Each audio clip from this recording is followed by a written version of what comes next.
Audio Jungle.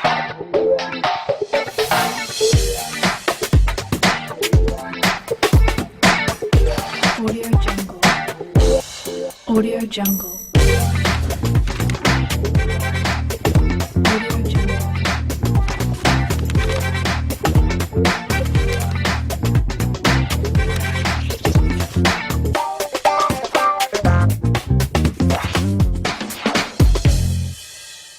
You are in time for another edition of the MedFiles program. I am your host, Marianne Bogo-Waisha. Once again, we have a set of questions asked by you, and we have a doctor in studio answering those questions. We have with us Dr. George Kiboi, a general practitioner in Nairobi, answering the questions that we have got from you today. Daktari, asante sana kwa kufika kwa studio. Welcome. Today we have questions on things like dandruff, things like tonsils. So let's see what the Kenyans have asked, then maybe you'll be able to respond to them. Okay.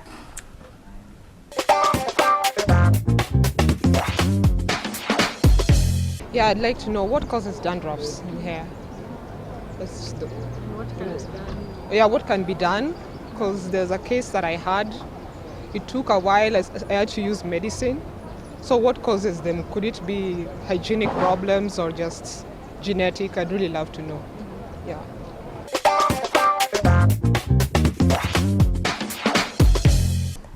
The issue of dandruff, I think this is, I think this was one of the questions that really give an example of what our program tries to sort out. Okay. It's a seemingly small problem because it's totally painless. You won't find many people walking into a doctor's office because of dandruff. People would usually go to a doctor because of pain. Yeah. But it's a very persistent problem. Yeah. So what causes this flaking of the skin on the scalp? On a daily basis, as we go on, go about our business, our skin shades off the old cells and gets new ones. So when your skin accelerates that for reasons that are not described, no one has ever described why that happens. But it actually happens in younger people. As you grow older, you get out of that. Oh, the skin Yeah, the sheds skin. slower. Yeah. So as your skin, the cells form from beneath, they push the old cells out. And then if it's accelerated, as it happens in dandruffs, and then you get flakes that you can see, that you're able to see. But if it's normal, you can't even see, you can't realize. Yeah. But basically, there is an organism that is associated with that. There is a fungi, they call it the Malassezia fungi that is associated with dandruffs. It is, once you have that, the fungi, it causes, it accelerates the shedding of your skin, and hence the formation of dandruffs, what people call dandruffs. Yeah.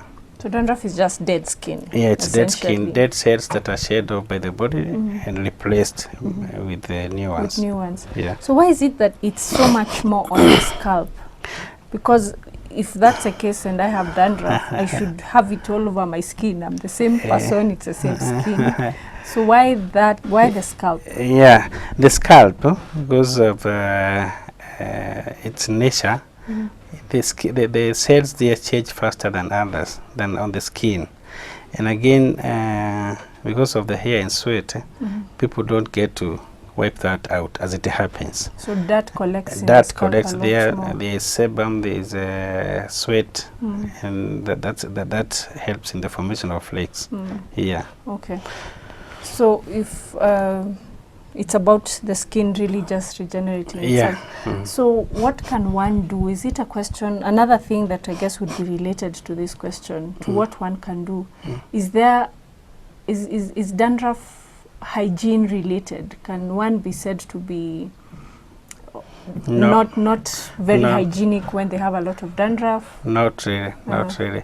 Because some people will feel that if they wash their hair every day, they won't have dandruffs, but that won't stop it. That won't stop it. So it will only help in clearing them as they come. But even if you wash in the morning and you don't oil your skin, because at times oiling will help, but it has nothing to do with the personal hygiene. Yeah, it is something that it has more to do with the fungi and the rate at which your skin is shedding off. Yeah. Okay, so would you say when it's a fungi problem, it's a disease? It is. Because then you need medication. You need medication, yeah. Okay. For dandruff, there are shampoos that are used to treat them. Basically, you can take shampoos or take oral medication or some skin preparations. They are actually available in the clinics, and pharmacies. and pharmacies, Okay. yeah. Okay. All right. So another question that is asked very often, is it a genetic thing? Because you find some people saying, I have dandruff because my dad had them. had No, dandruff. not really. Yeah. It has nothing to do with it is not a genetic disease.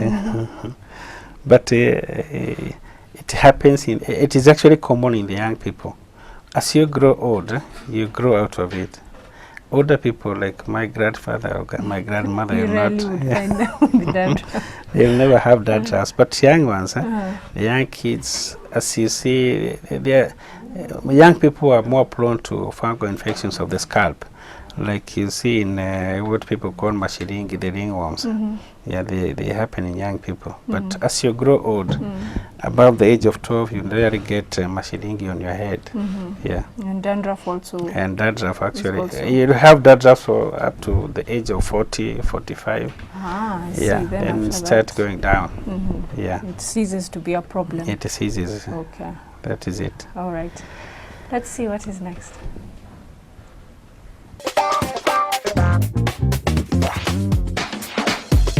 I always have lack of sleep.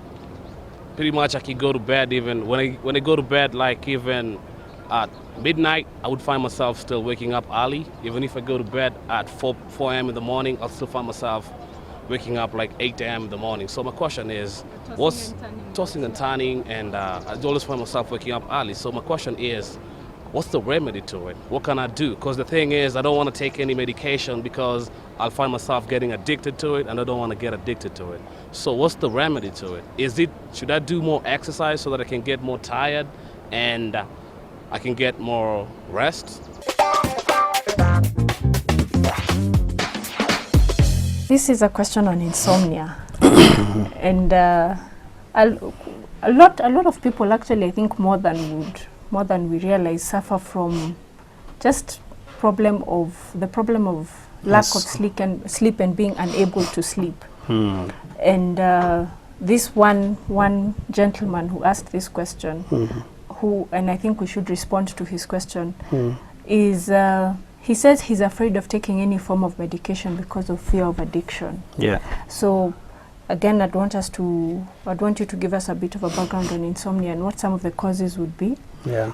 And what can be done if one would want to avoid the possibility of getting addicted.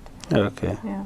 Insomnia generally refers to inability to fall asleep, inability to have quality sleep, inability to remain asleep, and generally waking up earlier than you should, and actually not having enough restorative sleep that will make you feel better in the morning. Yeah. So you That could is still what you sleep. call Restorative. It restores the body functions when you sleep. You know, when you sleep and you wake up feeling fresh, your body has been restored. That happens in sleep. If you've heard of the circadian rhythm, there is something we call okay, that is a topic for another day. Okay. So when you are not able to fall asleep or remain asleep for long enough to be able to wake up fresh, feeling fresh, we say you have insomnia. Yeah. Yeah.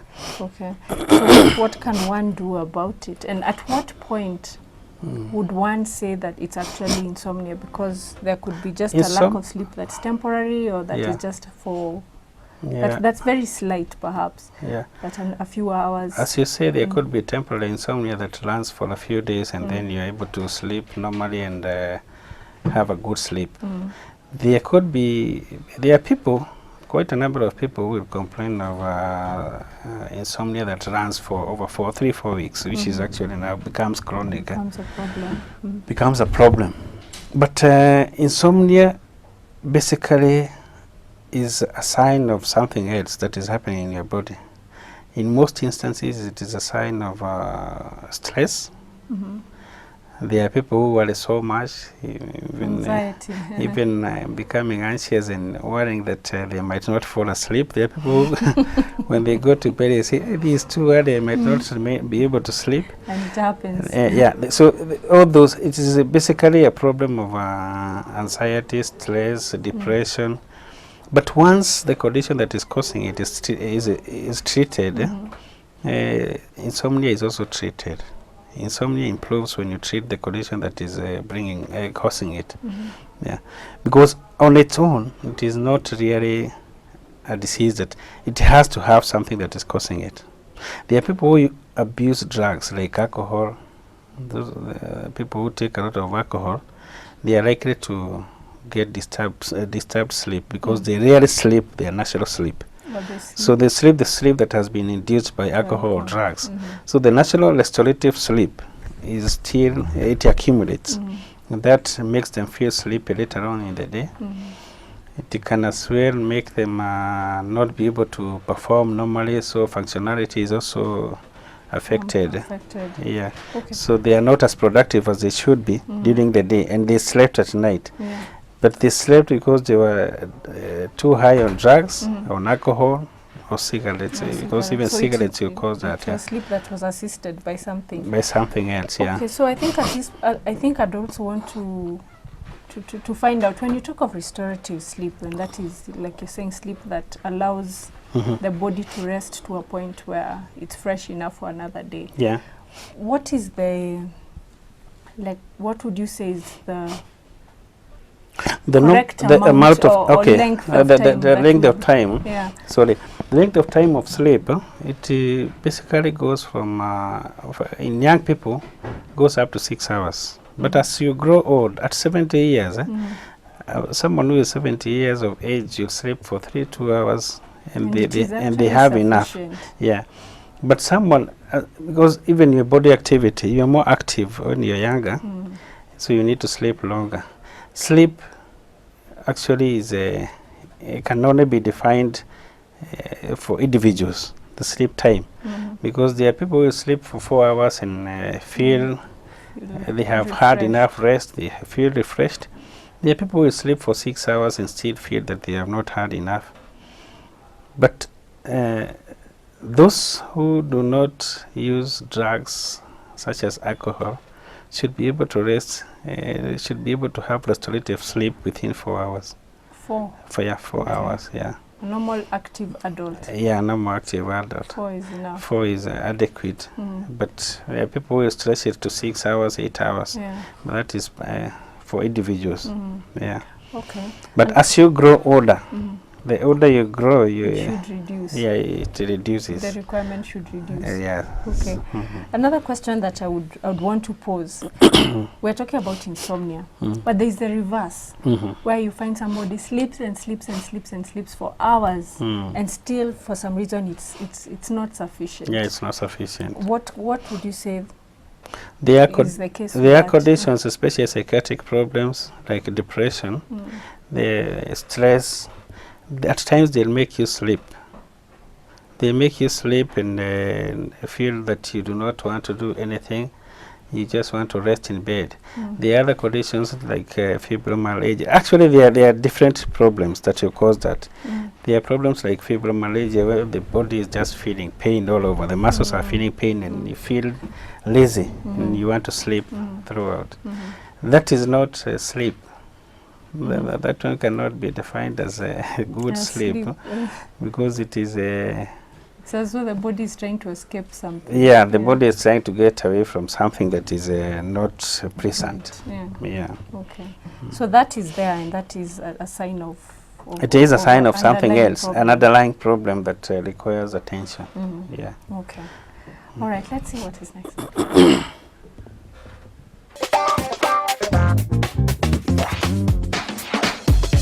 The question is, the throat infection. Yesterday, I was affected with the throat.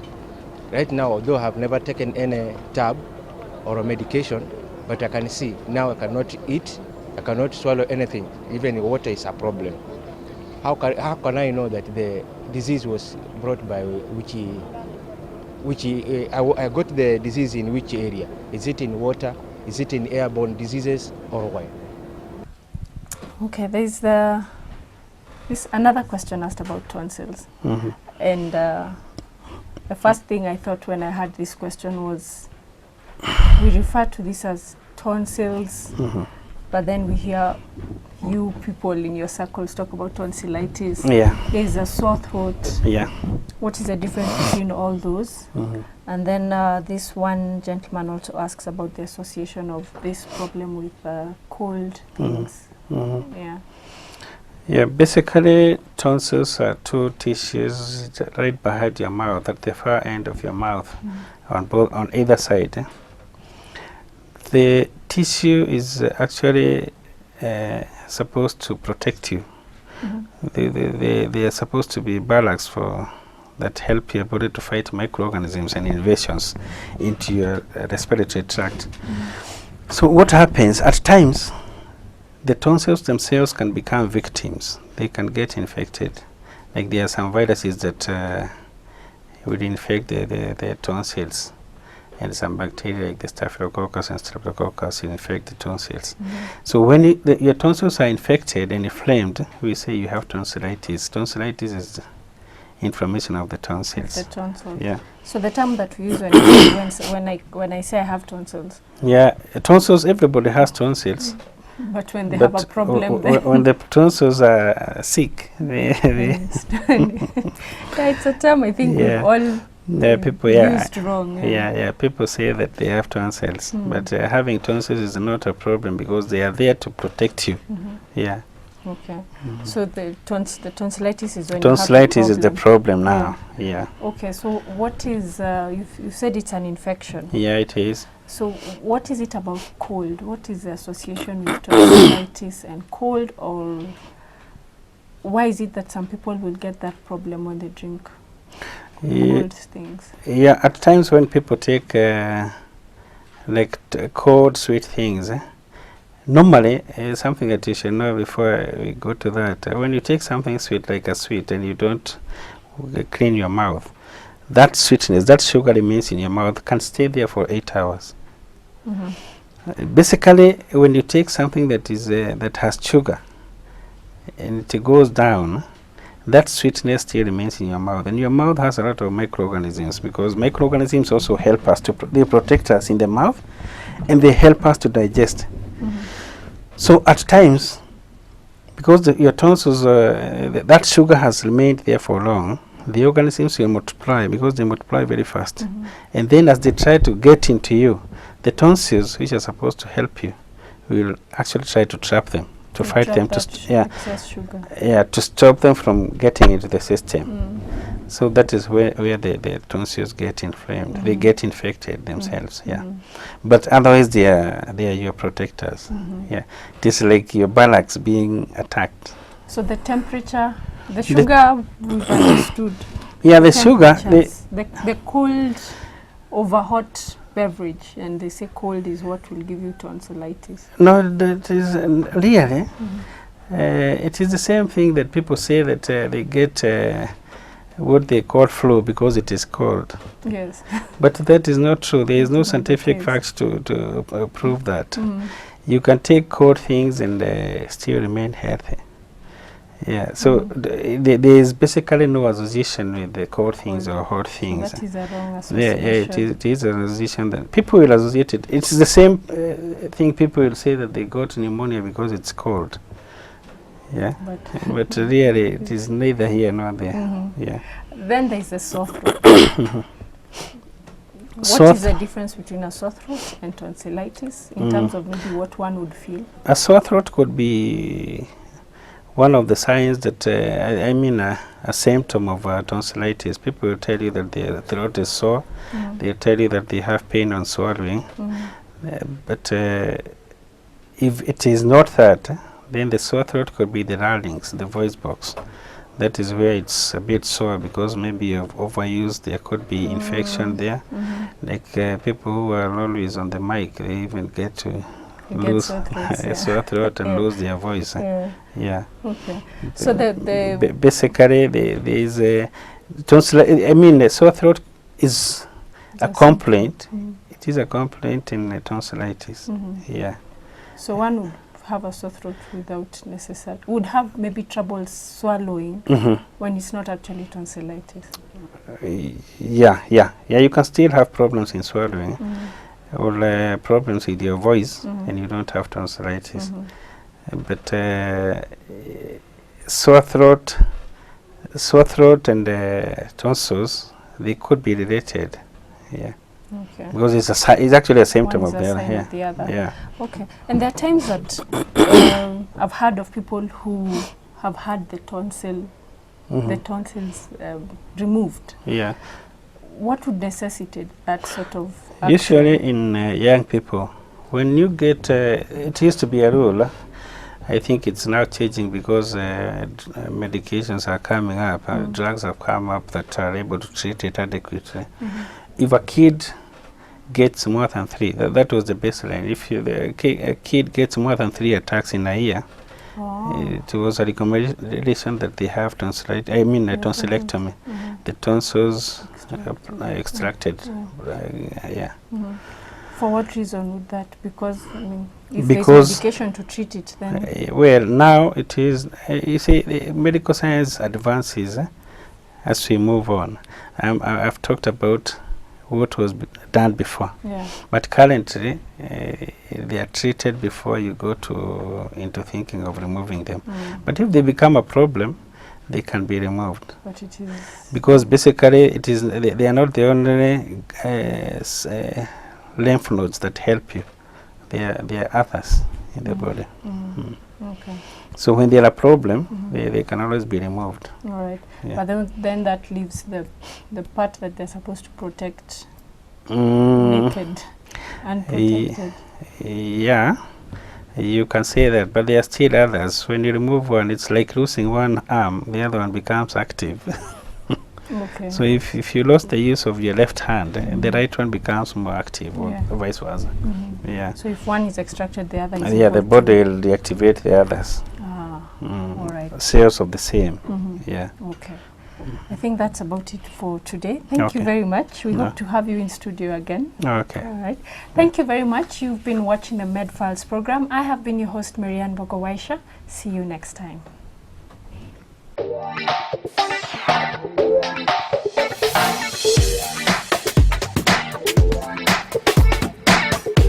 Audio Jungle. Audio Jungle.